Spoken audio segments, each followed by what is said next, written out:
Good afternoon, everyone. Welcome to our briefing session. And we have, first of all, we will call the roll. Council President Beggs. Here. Councilmember Burke. Here. Councilmember Cathcart. Present. Councilmember Kinnear. Here. Councilmember Mumm. Here. Councilmember Stratton. Here. Councilmember Wilkerson. Present. Let the record reflect that all council members are present. All right. We have Mr. Mike Piccolo from the City Attorney's Office standing in for Mr. Ormsby today on the advanced briefing for February 1st. Yeah, good afternoon. I think you all can hear me okay? Great. So on the advanced agenda for February 1st, we start off on the consent agenda. The contract amendment with Passport Labs, and Justin Ray will brief that one.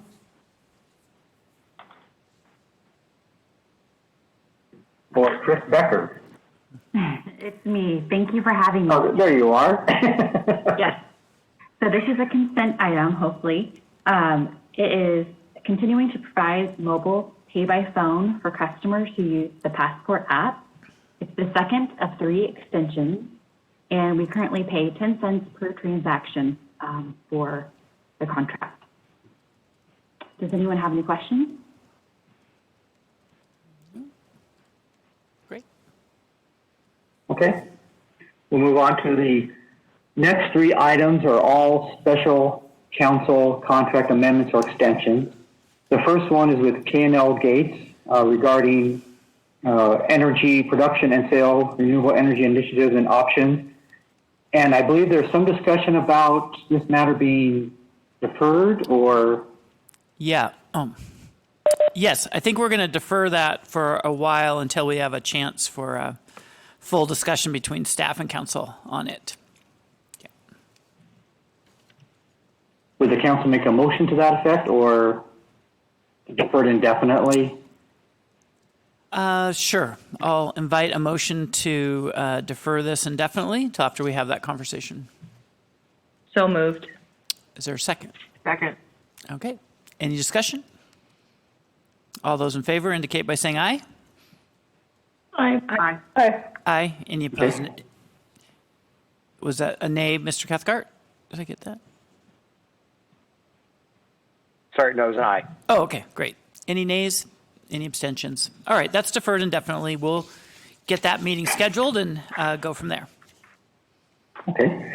The third one is the special contract with Craig Trubelet, also of K&L Gates. And this is for outside council legal advice and counsel regarding environmental matters for the the wastewater management department. We've had this contract with Craig and K&L Gates for a number of years now. But if there are any questions, Libby Shadle is available to answer. Don't see any. Okay. We'll go on to the item number 4, the third special counsel contract, and that's with Floyd and Kane to provide legal services regarding worker compensation matters. And again, we've had this contract with this law firm for a number of years, and Matt Lowmaster is available to answer any questions. Yes, I'm here. All right. Thanks, Matt. I don't see any. Okay. Thank you. Then items 5 and 6 are related, and they were on your PIES committee meeting this afternoon. With the council's permission, we'd like to go with number 6 first in order of the sequence of events. And this is the interlocal agreement with the U District PDA. And this, again, was briefed by Catherine Miller at your PIES committee meeting if you have any further questions. Any other questions? Not seeing any. Council President, the only item I'd like to make highlight is, as you heard it at PIES, it's the SIP loan, this interlocal agreement, and item number 5, which is here, the contract award. As they are all tied, if there's any one that there's any concern with, we definitely want to make sure they're understood. They're all pretty much a group effort. Thank you. Thank you. And then number 5 is the low bid with Palmy Construction for this project, and Dan Buller is here to brief on that. Good afternoon. Item 5, as Mike said, is a proposed low bid contract for Sprague Avenue, Phase 2B with Holman Construction of Spokane for approximately $3.7 million, to which we propose to set aside a 10% administrative reserve. This project rebuilds Sprague Avenue together with sidewalk and various pedestrian amenities from Division Street to Grant Street, and is the final segment of a multi-phase Sprague Avenue reconstruction, which has occurred over the last several years. The low bid from Holman Construction was about $300,000, or about 8% below the engineer's estimate. 2 other bids were received, and this project is locally funded.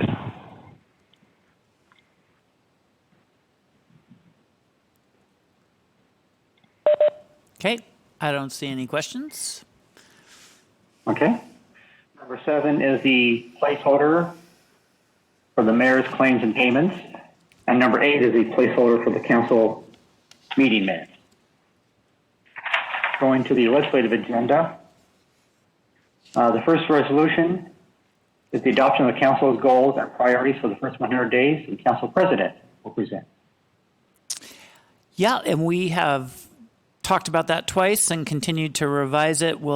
Next Monday we'll take a motion to substitute the final, but I didn't get much feedback from the very last one, so I'm not anticipating much more. And then at our retreat, we'll talk about goals for the entire year, not just the first few months. Okay. Next item is ordinance C36004, that'll be handled under H1. And then ordinance 36005 relating to the rates for sewer charges will be addressed by Marlene Feist. Good afternoon, Council. This is actually a cleanup from our rate setting in the fall. We had made a clear effort to point all of the capital rate charges, regardless of what section of the code they were in, to one place. And we missed that reference in this location of the sewer rate. So we want to make sure that's there just for clarity's sake as people read the code and want to know what applies to them. Great. Okay. If there are no questions, the last item is H1 relating to amendments to the existing building and conservation code will be briefed by Jason Ruffing.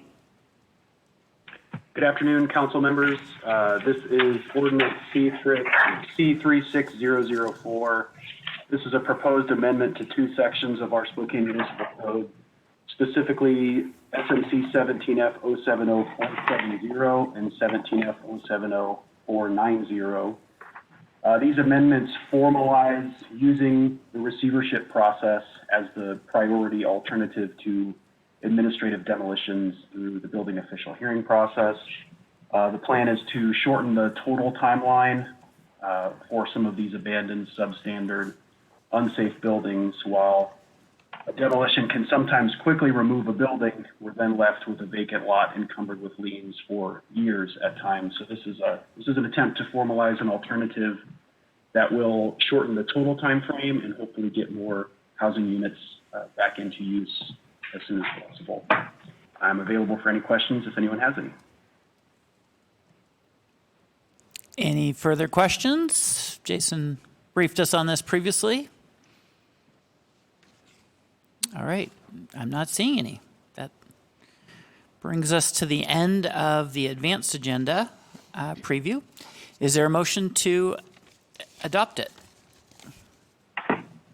So moved. Is there a second? Second. All right, any discussion? All those in favor of adoption indicate by saying aye. Aye. Aye. Aye. Aye. Any opposed, nay? Any abstentions? All right, the advanced agenda is approved for next Monday. As I mentioned in email, we had several requests for changes in tonight's agenda. The first one's in the consent agenda. Item number 4, which is a low bid for the Centennial Trail extension at Summit Boulevard is not quite ready, and I'm looking for a motion to defer that until February 1st.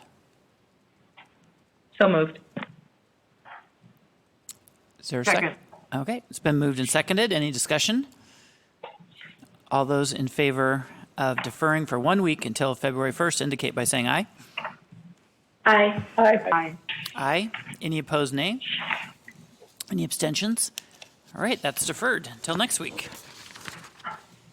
Then looking at our legislative agenda, we have ordinance C35924 regarding a franchise for Yellowstone Pipeline that we've deferred a few times, and I'm going to be looking for a motion to defer until March 1st. But first, let me give you a little background. We thought, I met with them several weeks ago before the end of the year, and they requested a chance to come to council and explain several safety protocols that they had and just several concerns and issues. And we thought they were going to present to us last Thursday at study session, but we actually never got a meeting of the minds on that. So they're going to be back in front of us on February 11th to make some presentations and answer your questions as you are able. And so I'm looking for a motion to defer the granting of either this franchise or an amended one until March 1st. So moved. Is there a second? Second. Okay, any discussion? All right, all those in favor of deferring this ordinance to March 1st indicate by saying aye. Aye. Aye. Aye. Aye. Any opposed, nay? Any abstentions? All right, it's deferred to March 1st. The next two ordinances, we have substitute versions that we've reviewed and discussed, but they just needed to be put in final ordinance format, which Ms. Allers did and sent to us not too long ago. The first is C35998, which requires a supermajority council vote for approval of interfund transfers of budgeted personnel expenses. And again, we've discussed that a few times, but we discussed that in committee today, and I think we have an agreement with the administration. I'm looking for a motion to substitute the version that was circulated most recently. So moved. Second. All right, it's been moved and seconded. Any council comment? Seeing and hearing none, all those in favor of substitution indicate by saying aye. Aye. Aye. Aye. Any opposed, nay? Any abstentions? All right, that's substituted, and we'll take that up this evening. Similar situation on ordinance C35999, establishing a strategic reserve account and essentially ranking how that is done. We discussed that in committee today, and again, I think we're in agreement with the administration. Is there a motion to substitute the version that was circulated most recently? So moved. Second. All right, any discussion? Hearing and seeing none, all those in favor of substitution indicate by saying aye. Aye. Aye. Aye. Any opposed, nay? Any abstentions? All right, that is substituted, and we'll discuss and vote on that tonight. And then the last change is related to ordinance C36003, special events. We had a really productive conversation at study session, and as a result, I communicated with Carly Courtwright today, and she's going to suggest some further changes that take into account the feedback from the event sponsors. In particular, instead of having a percentage and them guessing what their bill might be, just having contracts for fixed amounts ahead of time based on historical costs. And so she's going to be working on that. I told her I'd be happy to sit down with them, and I further myself want to discuss coming up with a few standard parade route and time length charges so that the organizers can pick the event that they can afford, essentially. But anyway, we're looking for a motion to defer this ordinance with some further changes to March 8th. Is there a motion to that effect? So moved. Second. All right, there's a motion and second. Any discussion? All right, hearing and seeing none. All those in favor indicate by saying aye. Aye. Aye. Aye. Aye. Any opposed, nay? Any abstentions? All right, that's deferred to March 8th. Which brings us to the consent agenda minus item 4. Okay. First item is a purchase from Freightliner Northwest, and Lauren Searle will present that. Actually, right. we can withdraw that one. Say that. Number 1, we can withdraw. It's a Oh. repeat. It was already on, and it was inadvertently submitted as Okay. a duplicate item.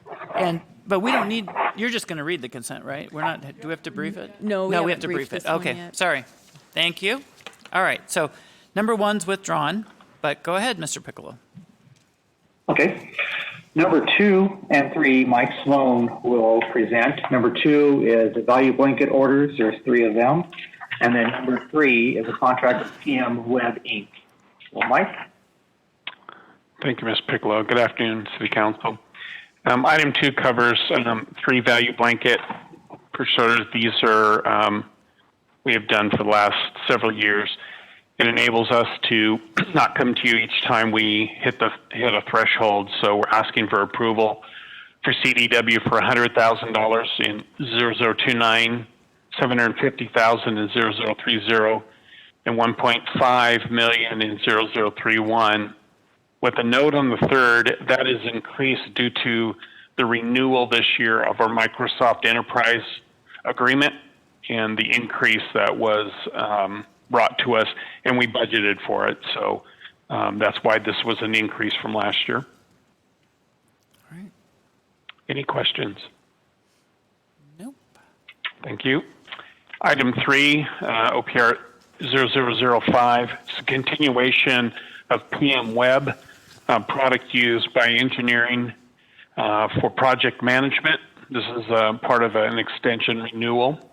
I would like to make a note on this is that Kyle and Catherine Miller have reached out to the county, and they're going to be in joint participation of using this product, both in sharing the cost as well as the data that would be inputted from both organizations.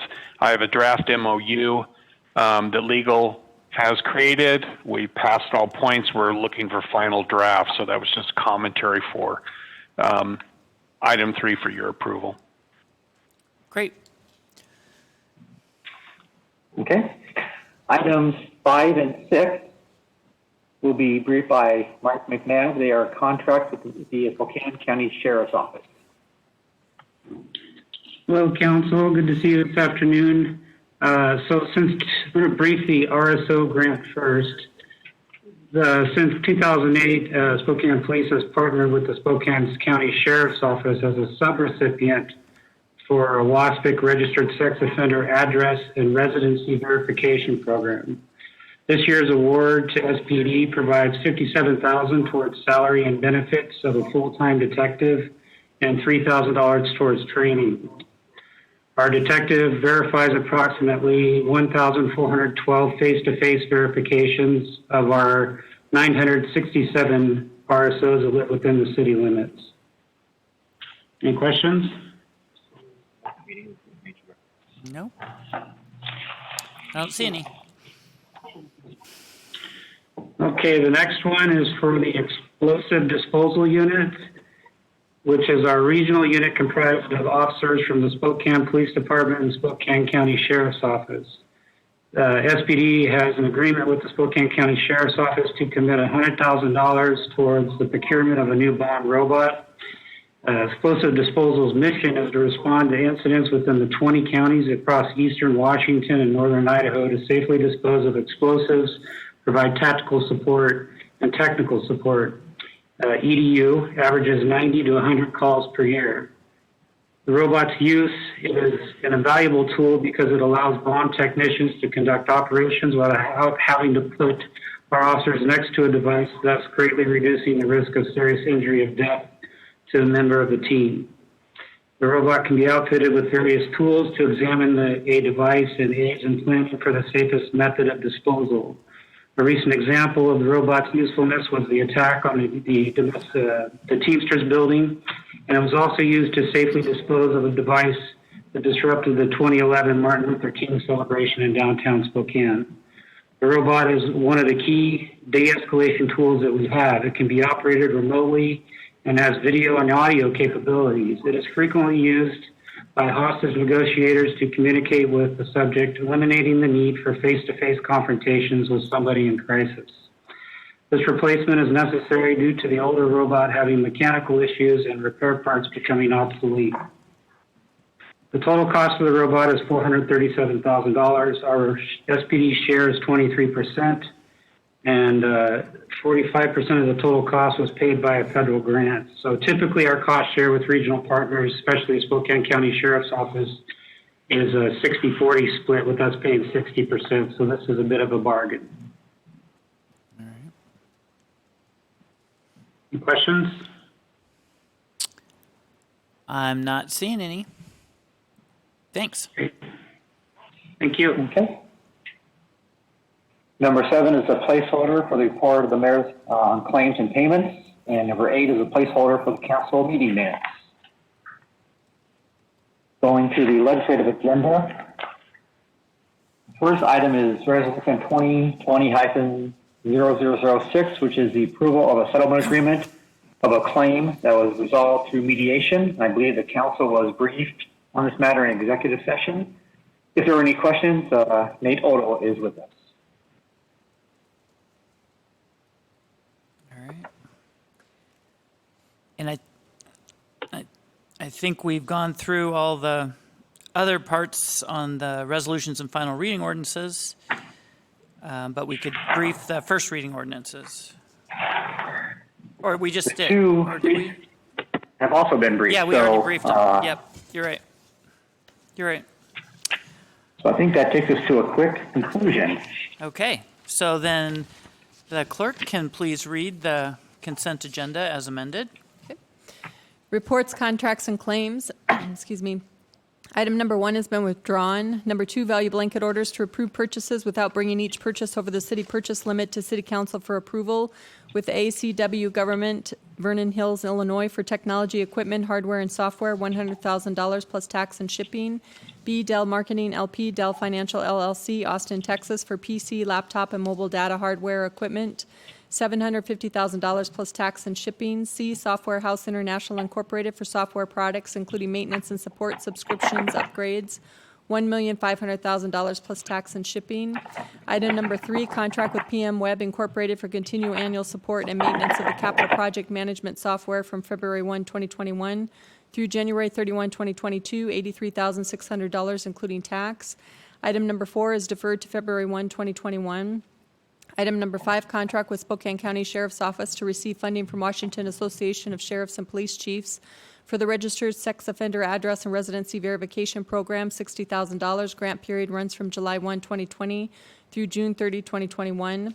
Number 6, agreement with the Spokane County Sheriff's Office for Spokane Police Department to commit funds toward the procurement of a new bomb squad robot as part of the Regional Explosive Disposal Unit, $100,000. Item number 7, report of the mayor of pending A claims and payments of previously approved obligations, including those of Parks and Library, through January 8, 2021, total $3,799,634.61.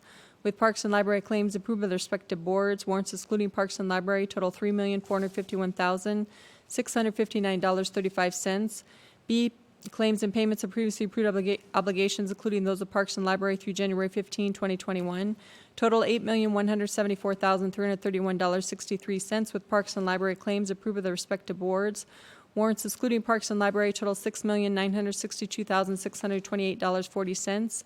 C, payroll claims of previously approved obligations through January 9, 2021. $7,685,417.31. Item number 8, City Council meeting minutes for January 4 and January 7, January 11, and January 14, 2021. Any council commentary on the consent agenda as read? Hearing and seeing none, all those in favor indicate by saying aye. Aye. Aye. Aye. Aye. Aye. Any opposed, nay? Any abstentions? All right, consent agenda is approved as read. Again, a reminder, we'll hear from Dr. Velasquez this evening with an update from the Health District as our local public health officer on vaccine distribution. And then the other thing I wanted to just remind you, it's all in your calendars, but we do have a council retreat scheduled a week from tomorrow on the 2nd from 11:30 a.m. to 5 p.m. Some of the current agenda items are a presentation by our communications director and interaction with her. Secondly, further discussion on council rules. Third, council goals for the entirety of 2021. And I believe we'll also have a small module talking about strategic planning. The mayor's office and council are going to engage in that. We wanted to get a little feedback from council members before we started that planning. But if there's anything else that you really want to discuss at the retreat, please let Hannah Lee know about that, and we'll try to figure out how to accommodate that. But other than that, thanks for everyone's attention on a long day so far. We'll see you back at 6 p.m. We're adjourned.